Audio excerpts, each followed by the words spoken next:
पाकिस्तान की दवाएं जहर की तरह हैं। पाकिस्तान की दवाएं कोई खाएगा बेमौत मारा जाएगा। पाकिस्तान की दवाएं जान बचाने की बजाय जान ले लेती हैं। यह बड़ा आरोप लग रहा है। और यह आरोप कौन लगा रहा है? यह आरोप लगा रहा है तालिबान। पाकिस्तान के पड़ोस में ही मौजूद तालिबान ने पाकिस्तान की दवाओं को पॉइजनस बता दिया है। और तालिबान ने अब जमकर भड़ास निकाली है, जमकर पाकिस्तान की दवाओं को लेकर पाकिस्तान को लताड़ा है। कहा है घटिया क्वालिटी की मेडिसिन दे रहा है, बैन लगाया जाना चाहिए। और अफगानिस्तान में तालिबान सरकार ने पाकिस्तान से आने वाली दवाओं को घटिया और खतरनाक बताया है। कहा है कि खराब गुणवत्ता के कारण इन दवाओं के इंपोर्ट पर पूरी तरीके से रोक लगा दी गई है। तालिबान की ओर से कहा गया कि ये दवाएं खाने से अच्छा दवाएं ना खाई जाए, क्योंकि ये दवाएं खाने से मरीज ठीक होने की बजाय और बीमार हो जाएगा। और बीमार इस कदर हो जाएगा, इस कदर जहरीली ये दवाएं हैं कि उसकी मौत भी हो सकती है, बेमौत मारा जाएगा। घटिया है, ये डेंजरस है, खतरनाक है, लाइफ थ्रेटनिंग है। और इनकी क्वालिटी की बात करें तो बहुत ही निचली क्वालिटी की हैं। खराब गुणवत्ता के कारण इन दवाओं के इंपोर्ट पर पूरी तरीके से अफगानिस्तान में तालिबानियों ने बैन लगा दिया है। इससे अफगानिस्तान में दवाओं की भारी कमी हो गई है, बहुत ज्यादा कमी हो गई है। बाजार में एंटीबायोटिक्स, इंसुलिन और दिल की दवाओं का संकट मंडरा रहा है। अब जब पाकिस्तान, पड़ोसी मुल्क पाकिस्तान से आने वाली दवाओं पर बैन लगा दिया गया तो जाहिर है कि इंपोर्ट घटेगा तो जो दवाइयां हैं लोगों की रीच से कम होंगी, मार्केट में दवाइयां अवेलेबल नहीं होंगी तो रीच में भी नहीं होंगी। लोग परेशान हैं इस वक्त। अफगानिस्तान में तालिबान की इस्लामिक अमीरात सरकार ने पाकिस्तान से आने वाली दवाओं को जहर की तरह बताया है कि दवाएं जहर से कम नहीं हैं। तालिबान के कल्चरल मिनिस्ट्री के सलाहकार हैं सईद खोस्ती।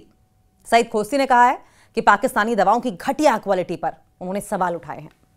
सईद खोस्ती ने कहा कि पाकिस्तान की जो दवाएं हैं वो इस कदर घटिया हैं कि इनसे रिएक्शन तक हो सकता है, जान तक जा सकती है। उन्होंने कहा कि पाकिस्तान से आने वाली दवाएं अफगानों के लिए जहर की तरह हैं।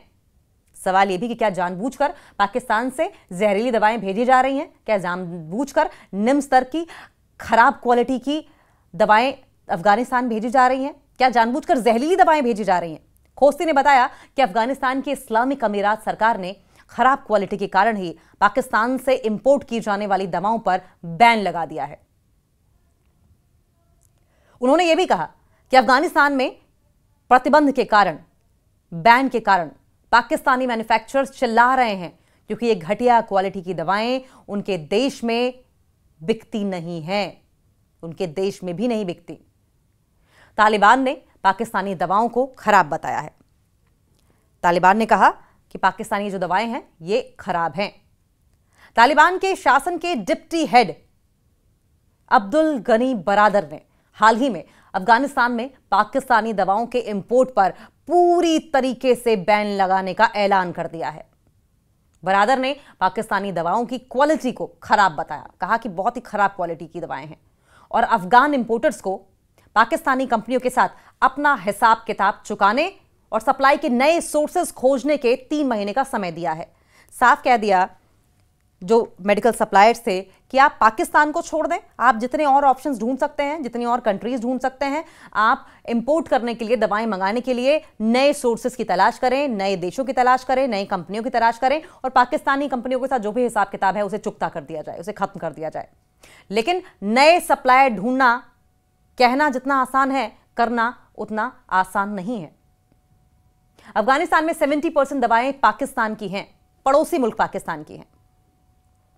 तालिबान के एडमिनिस्ट्रेटिव मामलों के डायरेक्टर जनरल नूरुल्लाह नूरी के मुताबिक अफगानिस्तान में इस्तेमाल होने वाली 70% से ज्यादा दवाएं अभी पाकिस्तान से आती हैं। दोनों देशों के बीच 2640 किलोमीटर, 1640 मील का बॉर्डर बढ़ते तनाव और बार बार लड़ाई की वजह से लगभग 2 महीने से बंद है। आप समझिए कि एक तो पड़ोसी मुल्क और ऊपर से दोनों देशों की सीमाएं कितनी लगती हैं, 2640 किलोमीटर लंबे बॉर्डर पर तनाव बार बार बढ़ रहे हैं, बार बार लड़ाई हो रही है, उसकी वजह से 2 महीने से बॉर्डर्स बंद हैं और इस कारण अफगानिस्तान में दवाओं की भारी कमी हो गई है और इसका फायदा अवैध धंधा करने वाले लोग उठा रहे हैं। अफगानिस्तान में दवाओं की भारी कमी है। अफगानिस्तान के बाजारों में कई दवाएं जो पहले फार्मेसी में आसानी से मिल जाया करती थी, लगभग 1 महीने से कहीं मिल ही नहीं रही हैं। एंटीबायोटिक्स, इंसुलिन, दिल की दवाओं की कमी हो गई है। आमतौर पर कमी के कारण कीमतें भी बढ़ जाती हैं और लोकल मार्केट में भी घटिया, एक्सपायर हो चुकी या फिर नकली दवाएं अब तेजी से बिकने लगी हैं, जो कि और ज्यादा लाइफ थ्रेटनिंग हैं और ज्यादा डेंजरस हैं। ज्यादातर लोग डायबिटीज जैसी बीमारियों के इलाज के लिए पारंपरिक दवाइयों या फिर हर्बल नुस्खों का सहारा ले रहे हैं, जिससे कि उनकी जान जोखिम में पड़ रही है।